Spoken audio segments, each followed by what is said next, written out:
Hello scientific people. Today we are going to study the refraction experiment from the prism, and we are also going to measure the angle of deviation from the prism. And for this experiment you require a prism. Here we are using typically a prism whose angle of prism is 60 degree, equilateral prism, and protector, scale, few softboard pins, eraser and pencil. So let's begin with the experiment, and this experiment will be almost the same as the refraction through glass slab experiment. So what do we need to do is, first of all, take two softboard pins and fix it on the wooden pad. So this is A4 size paper on the wooden pad, and now I am fixing both the softboard pins over here on two edges so that my paper, A4 size paper, does not move.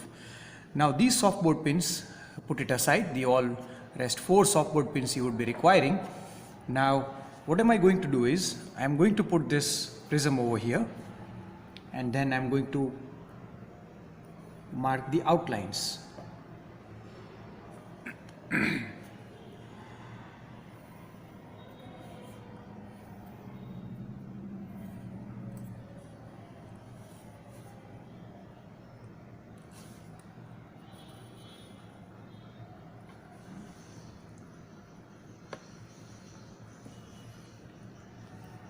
Okay, so here we have made the outline.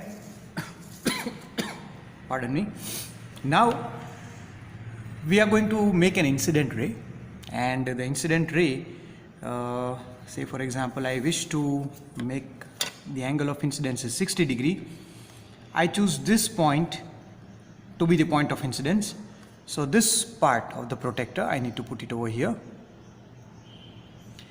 Angle of incidence 60 degree. So we know that the normal would be 90 degree. So this is 90 degree. So 10, 20, 30, 40, 50, 60. So the 60 degree would be over here.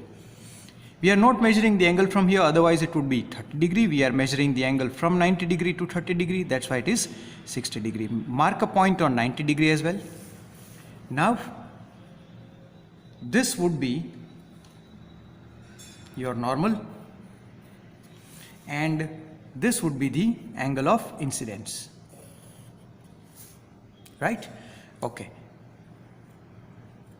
Now two pins you are supposed to fix it over here on the incident ray.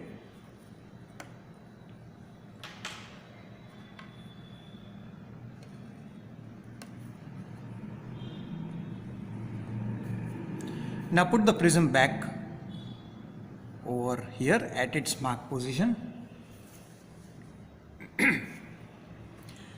Now you are supposed to see these two pins from this side.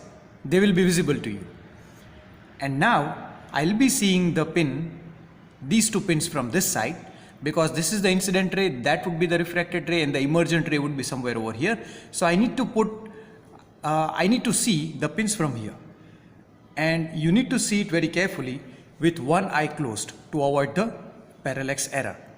So let me do it, and afterwards what you are going to do is, when you see these two pins over here, we have another two pins which we are going to put it on this side, and we'll make sure that these two pins are in straight line arrangement with these two pins. So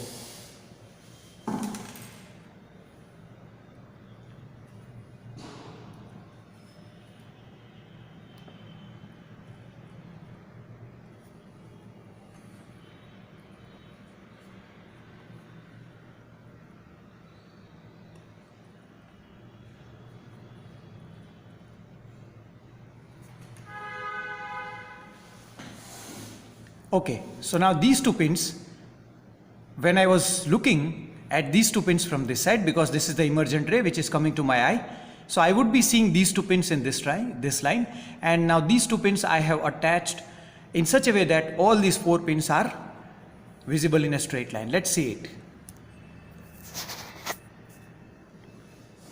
So if you watch these two pins, these two green colored pins are visible over here. right? And now if you see that all 4 pins are appearing in a straight line. You guys are lucky because you can see the spectrum band of 7 colors at the back side. So you can see very carefully all 4 pins are placed in a straight line, and quite spectrum is visible on the top part. You can see that there is a spectrum, so dispersion is also seen over here, right? Okay. Now what we are going to do is, now we are going to mark these two places. So I am going to remove these pins.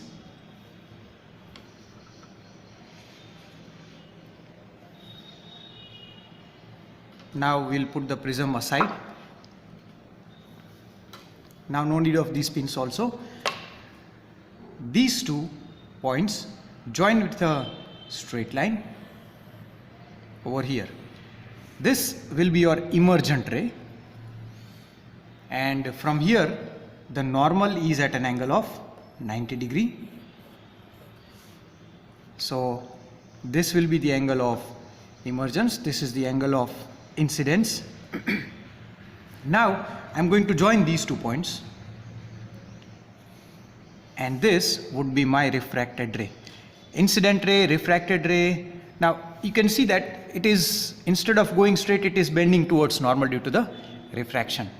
Now our main task is to find the angle of deviation. We know that this angle is 60 degree, right, angle of prism. Now I am going to extend the incident ray forward,